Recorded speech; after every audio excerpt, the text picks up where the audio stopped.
नारायण नारायण नारायण नारायण।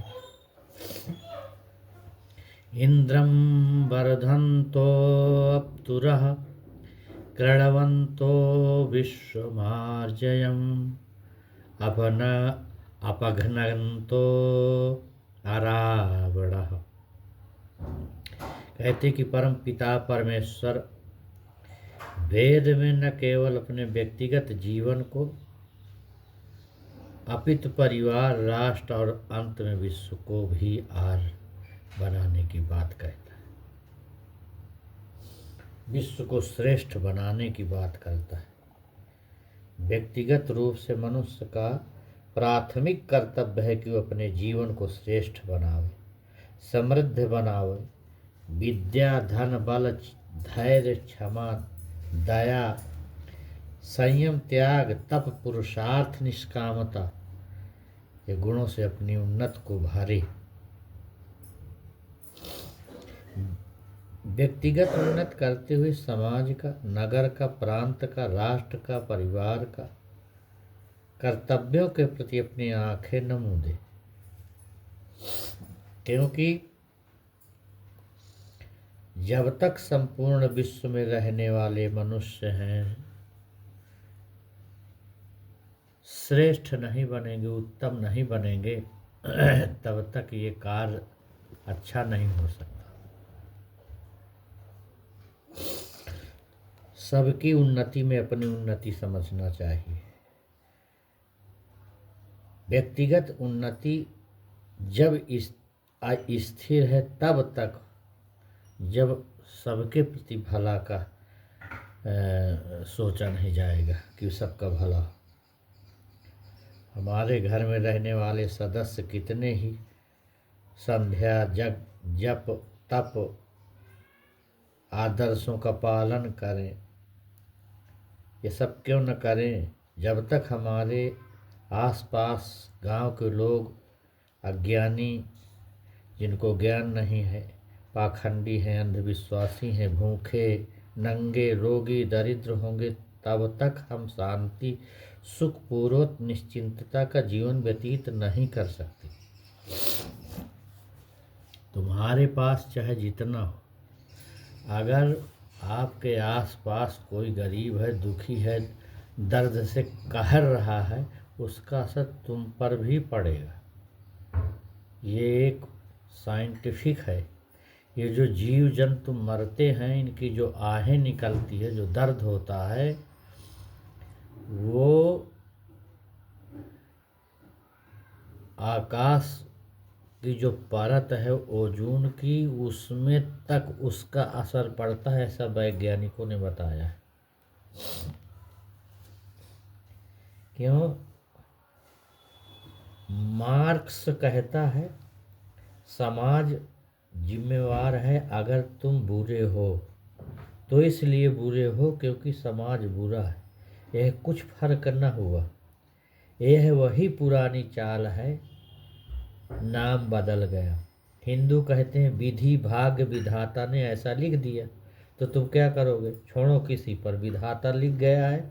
जब पैदा हुए थे तो माथे पर लिख गया कि ऐसा ऐसा होगा, तुम क्रोधी बनोगे, कामी बनोगे, कि साधु, कि संत, क्या तुम्हारी जिंदगी में होगा? सब लिखा हुआ है, सब तो पहले से तय किया हुआ है।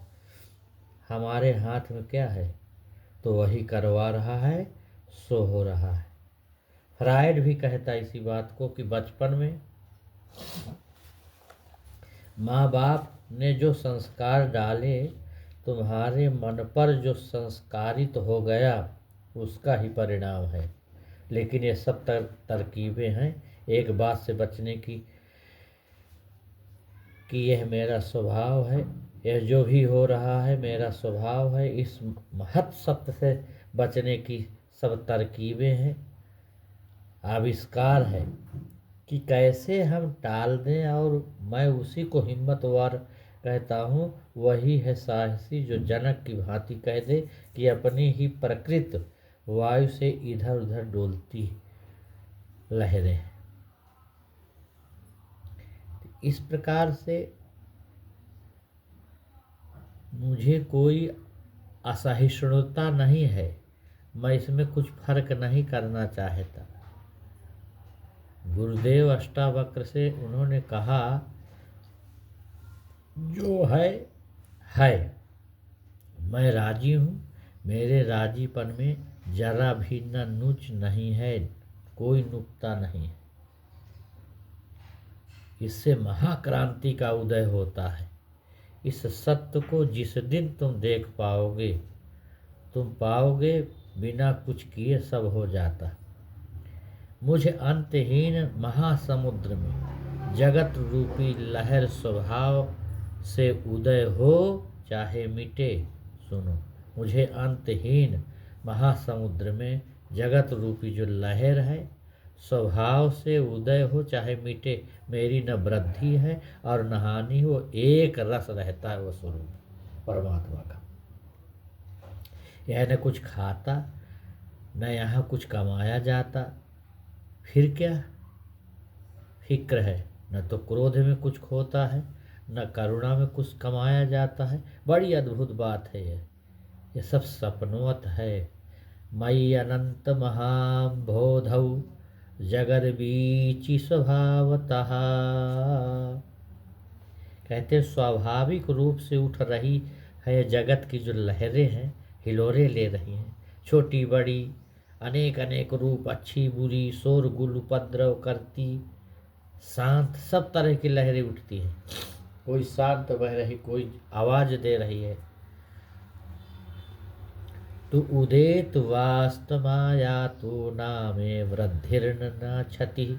न तो वृद्धि होती न क्षति होती, कुछ भी मेरा तो कुछ आता जाता नहीं। रात सपने में देखा कि चोर हो गए कि साधु हो गए, सुबह उठकर तो दोनों सपने बराबर हो जाते। सुबह तुम यह तो नहीं कहते कि रात हम साधु हो गए थे, सपने में तुम कुछ गौरव तो अनुभव नहीं करते, और न सुबह तुम कोई अगौरव ग्लानि अनुभव करते हो कि चोर हो गए थे कि हत्यारे हो गए थे। सपना तो सपना है, सपना तो टूट ही गया।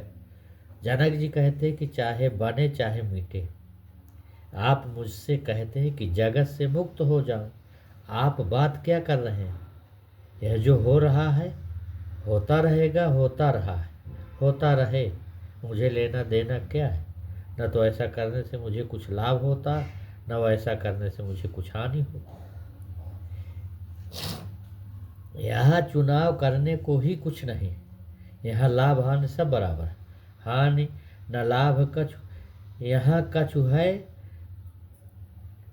कुछ भी नहीं है। यहाँ न हानि न लाभ, तुम नाहक ही खाते, वही फैलाए, वही लिख रहे हो। बड़ी हानि लाभ की, इसमें लाभ है क्या? इसमें हानि है, यह करें लाभ, यह करें हानि। जनक जी कहते हैं जो हो रहा है होने दो, मैं सिर्फ देख रहा हूँ। जगद बीच स्वभावता उदित व अस्तम। मेरे किए परिवर्तन होने वाला भी नहीं है, क्योंकि स्वभाव में कैसे परिवर्तन होगा? पतझड़ आती है, पत्ते गिर जाते हैं, बसंत आता है, फिर नई कोपलें उगती हैं, उग जाती हैं पेड़ों से, जवानी होती है, वासना उठती है, बुढ़ापा आता है, वासना क्षीण हो जाती।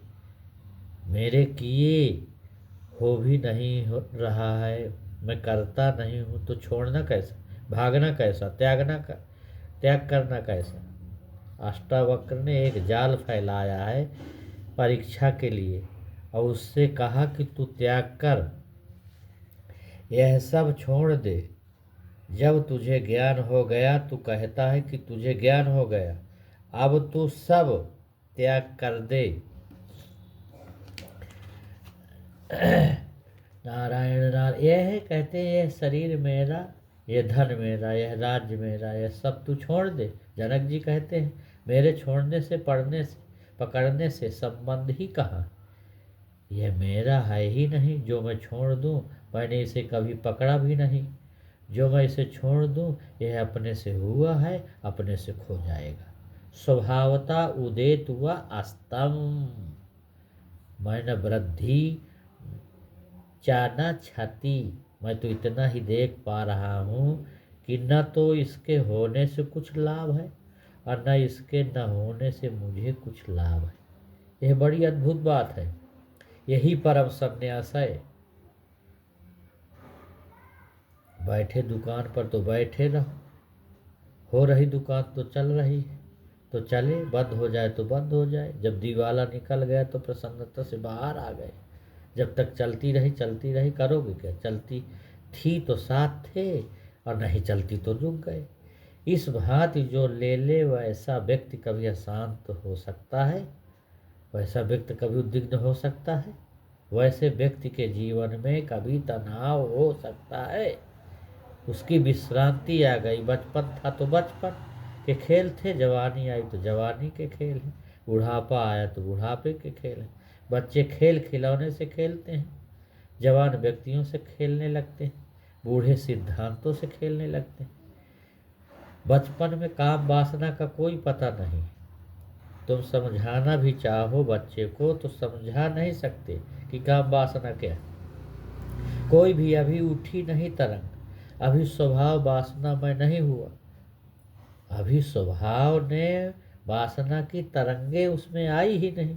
फिर जवानी हो गया, आदमी जवान हो गया, उठी वासना की तरंगे, फिर तुम लाख समझाओ। इस प्रकार से आदमी के भीतर कुछ होता है जो स्वाभाविक है। जवान होता आदमी तो वासना उठेगी। बूढ़े सोचते हैं कि उन्हें कोई बड़ी भारी संपदा मिल गई, क्योंकि अब उनमें वासना के प्रति वैसा राग नहीं रहा, या उनमें अब वैराग उठ रहा है। वह यह बुढ़ापे का खेल है वैराग, राग जवानी का खेल है, वैराग बुढ़ापे का खेल है।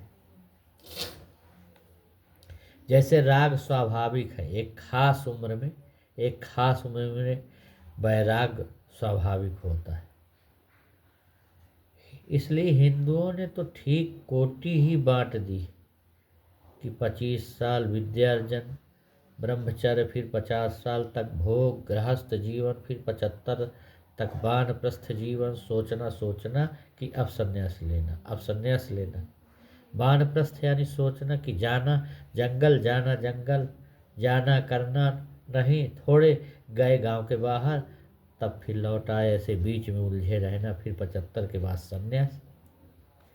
अगर मौत इसके पहले ना आ जाए, अक्सर तो मौत इसके पहले आ जाएगी और तुम्हें सन्यासी होने की झंझट नहीं झेलनी पड़ेगी। अगर मौत ना आए इसके पहले तो सन्यास 75 के बाद हिंदुओं ने सन्यास रखा ही। हिंदुओं की सोचने की पद्धति बड़ी वैज्ञानिक है, क्योंकि 75 के बाद सन्यास वैसा ही स्वाभाविक है जैसे जवान आदमी में वासना उठती है, तरंगे उठती, महत्वाकांक्षा उठती, धन कमा लूँ, पद प्रतिष्ठा कर लूँ। ठीक एक ऐसी घड़ी आती है जब जीवन ऊर्जा रिक्त हो जाती, झुक जाती है, तुम थक चुके होते, तब वैराग उठने लगता, थकान वैराग ले आती। यह पद्धति हिंदुओं की साफ वैज्ञानिक, और इसलिए बुद्ध महावीर दोनों ने इस पद्धति के खिलाफ बगावत की। उन्होंने कहा कि जो वैराग 75 के बाद उठता है वह वैराग है, वह तो यंत्रवत है, वह तो उठता ही है, वह तो मौत करीब आने लगी उसकी छाया है, वह कोई वैराग है। वैराग तो वह है जो भारी जवानी उठाता है। तो इस तरह से ये सारी चीज़ें सारे विश्व को श्रेष्ठ बनाने के उपाय है। इस विषय में स्वयं ईश्वर कहता है कि सर्वप्रथम ईश्वर को बढ़ाओ, अर्थात ईश्वर के प्रति लोगों के मन में श्रद्धा, प्रेम, निष्ठा, विश्वास उत्पन्न करो।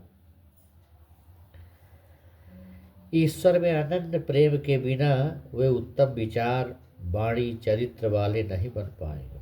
जब सर्वव्यापक, सर्वांतर्यामी, सर्वज्ञ वो न्यायकारी परमात्मा, कर्म फल जो देने वाला है, ईश्वर के अस्तित्व के प्रति मनुष्यों के मन में जो विश्वास है, आस्था होगी, तभी वे पाप कर्मों से बचेंगे। ऋषि कहते हैं कि जिस देश के लोग सच्चे ईश्वर को जानते, मानते और उसकी आज्ञाओं का पालन करते हैं, उस देश का, उस परिवार का, उस राष्ट्र की उन्नति होती है। अन्यथा जो है परिवार, राष्ट्र सब विनाश हो जाता है। उस ईश्वर की मनुष्यों के हृदयों में स्थापना प्रतिष्ठा कर देने मात्र से सैकड़ों प्रकार के दुर्गुण दुर्व्यसन स्वतः नष्ट हो जाएंगे और सैकड़ों सद्गुण व सत्कर्म स्वतः उत्पन्न हो जाएंगे। इस प्रकार से ये वेदों में, शास्त्रों में यही सारी चीज़ें बताई जाती हैं और इसी को सामान्यतः व्यक्ति समझना चाहिए कि नारायण की कृपा कब मिले, नारायण की कृपा का राह देखे और बैठे नहीं। भोग एक तरह की कल्पना है, त्याग दूसरे तरह की कल्पना है। भोग से बचें तो त्याग में गिरे। तो ऐसे ही जैसे कोई चलता खाई और कुएं के बीच, कुएं से बचे तो खाई में गिरे, बीच में है मार्ग, न तो त्यागी बनता है न भोगी बनता। अगर तुम त्याग और भोग से बच सको, अगर तुम दोनों के पार हो सको, अगर तुम दोनों के साक्षी बन सको तो संन्यास्त, तो संन्यास का जन्म हुआ। संसारी सन्यासी नहीं है, त्यागी भी सन्यासी नहीं। दोनों ने चुनाव किया है। भोगी ने चुनाव किया कि भोगोगे और भोगोगे और भोग चाहिए तो ही सुख होगा। त्यागी ने चुनाव किया कि त्यागेंगे, खूब त्यागेंगे तो सुख होगा। सन्यासी वही जो कहता है सुख है, इति सुखम, होगा नहीं, न कुछ पकड़ना है न कुछ छोड़ना है, अपने में ही जाना है और वही अपने में होने से सुख और ज्ञान है। वही अपने में संतुष्टि, अपने को जान लेना, यही मनोवैज्ञानिक खोजबीन कर रहा है। जिस तरह के लोग सर्वाधिक सुखी हो और बड़े अजीब निष्कर्ष पर पहुंचा, वे लोग सर्वाधिक सुखी मालूम होते। जिनको इतनी भी फुर्सत नहीं कि सोच सकें कि हम सुखी हैं कि दुखी, इतनी फुर्सत मिली कि दुख शुरू हुआ। तुम राजनीतिक को बड़ा सुखी पाओगे, बड़े प्रफुल्लता से भरे हुए हैं और भागे चले जा रहे हैं। कारण कुल इतना ही है कि उनको इतना भी समझ नहीं कि बैठकर एक दफा सोच लें, पुनर्विचार करें कि हम सुखी हैं कि दुखी। तो अगर ये छोटी छोटी सूक्ष्मता को हम जान लें तो हम उस संन्यास को, उस महत्त्व को, अगर हम ये सारी चीज़ समझ लें तो हमें सब चीज़ समझ में अंदर ही आ जाती है। ओम शांति शांति शांति ही। इतना ही। फिर अगला कोई सुंदर टॉपिक छेड़ेंगे कि आपको भी समझ में आए। धीरे धीरे समझेंगे तो आपके भी ज्ञान की शुद्धि होगी, आपका कल्याण होगा। ओम शांति।